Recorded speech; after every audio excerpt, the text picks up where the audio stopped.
కార్గిల్ విజయ్ దివస్ ను పురస్కరించుకుని యాదాద్రి భువనగిరి జిల్లా కేంద్రంలో బీజేపీ యువమోర్చా ఆధ్వర్యంలో ర్యాలీ నిర్వహించారు. భువనగిరిలో జరిగిన ఈ ర్యాలీలో బీజేపీ జిల్లా అధ్యక్షుడు ఉట్కూరి అశోక్ గౌడ్ తో పాటు విద్యార్థులు పాల్గొన్నారు. జై జవాన్ జై కిసాన్ నినాదాలతో హోరెత్తించారు. దేశం కోసం ప్రాణాలు అర్పించిన జవాన్లకు నివాళులర్పించి సెల్యూట్ చేశారు. ఈ ర్యాలీ సందర్భంగా విద్యార్థులు నిర్వహించిన విన్యాసాలు అందరినీ ఆకట్టుకున్నాయి.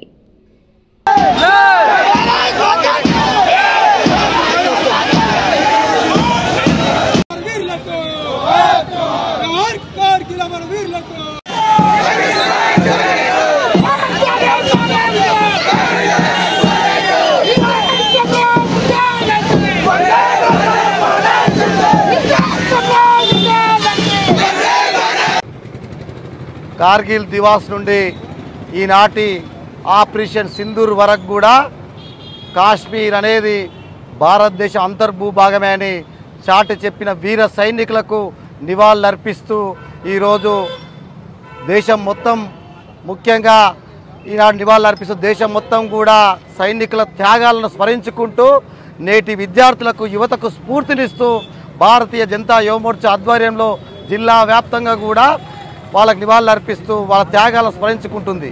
ముఖ్యంగా భారతదేశంలో ఉన్నటువంటి కాశ్మీర్ను పాకిస్తాన్ ఉగ్రవాదులు చాలా రోజుల నుంచి కూడా ఆక్రమించాలని ప్రయత్నం చేస్తే వారు ధీటుగా ఎదురొడ్డి పోరాడిన సైనికులకు మరణించిన వారి కుటుంబాలకు కూడా అందరం కూడా స్మరించుకుంటూ వారి త్యాగాలను స్మరించుకుంటూ నేటి యువతరానికి ముందుకు సాగాలని కోరుకుంటూ ఈ అవకాశం ఇచ్చిన భారతీయ జనతా యువమోర్చా జిల్లా కమిటీకి ధన్యవాదాలు. జై భారత్, జై హింద్, భారత్ మాతాకి.